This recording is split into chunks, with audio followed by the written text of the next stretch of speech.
Tai Karoliu, gal galėtumėt bendrai apibūdinti, kaip vertinat šiandien komandos pasirodymą ir savo paties pasirodymą? Tai visų pirma, tai norėčiau padėkoti Elektrėnų žiūrovams, kad taip gausiai susirinko ir galbūt atsiprašyti jų, kad komanda išėjo visiškai nenusiteikusi varžybom. Pirmas kėlinys parodė, kad gavom 4 ar 5 įvarčius ir visiškai net ne iš žaidimo, iš paprastų klaidų nenusiteikimo. Tai komandos žaidimą čia nėra net ką vertinti, rezultatas rodo 7-1, tai mes čia ėjom lygtais laimėti, bet gavosi atvirkščiai. Tai ir komandos, manau, nusiteikimas buvo šiandien blogas, o mano pačio žaidimas, tai aš jo nevertinčiau, turbūt, kad čia trenerio reikėtų klausti. O prie komandos prisijungė naujas žaidėjas, Klementin Lisak. Jums, aišku, jisai pažįstamas, tačiau kaip vertinat jo pasirodymą, kada jis atvyko, ar spėjo sudalyvauti treniruotėse ir šiandien rungtynėse kaip vertinat?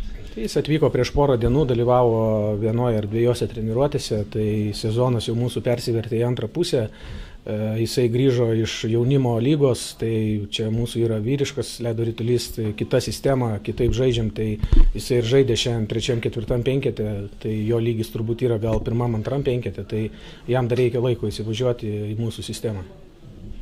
O būtent neseniai vykote į Rygą ir ten iškovojote pergalę prieš Rygos ledo ritulio mokyklą, tai turbūt panašu, kad tikrai daug daugiau potencialo turit, negu galėjo šiandien parodyti rungtynę. Tai Rygoje varžybos, bet ir paskutinės varžybos žaidėm prieš Latvijos čempionus Jelgavoje, prieš Ziemgalę, tai po 2 kėlinių laiminėjom 3-2, buvom 2,5 penketo, 3 kėlinį likom 2 penketais ir pralošėm tik tai 4-3. Tai tikrai šiandien neatspindėjo komanda to, ką mes galime. Ačiū. Nuo pat pradžių pradėjom dominuoti varžybose, įmušėm pirmieji įvartį, tai gan klostėsi gerai varžybos. Ir būtent apie pirmąjį įvartį, tu pats įmušai, gal galėtum papasakoti, kaip atrodė iš tavo perspektyvos ir ar ten buvo kažkoks rikošetas, ar grinai buvo praėjo švariai tavo smūgis? Ne, rikošeto jokio nebuvo, kai mačiau laisvą kampą, kur galiu mesti, mečiau pataikiau. Ir prie komandos prisijungė Lukas Žukauskas, kaip jam sekėsi treniruotis iki šių rungtynių ir kaip manai jo šiandien pasirodymas? Na, dar nepilnai Lukas atsistatęs, tai dar reikia laiko jam. Kokią savaitę 2 ir bus gerai.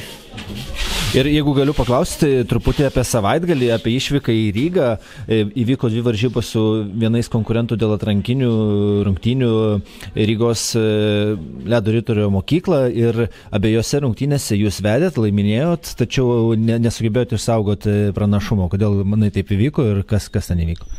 Na, sunku atsakyti. Kartais būna taip sporte atsitinka, kada laimi ir paskui prasileidė įvartį.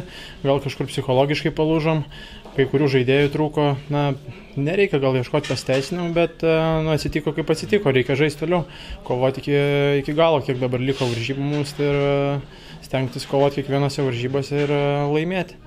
Ir turbūt ši pergalė gana ir psichologiškai padės komandai, ar ne? Na, manau, tikrai padės komandai psichologiškai. Tai kitos varžybos būtent su HS Ryga, tai reikia revanšo ir manau bus tikra kova. Ačiū.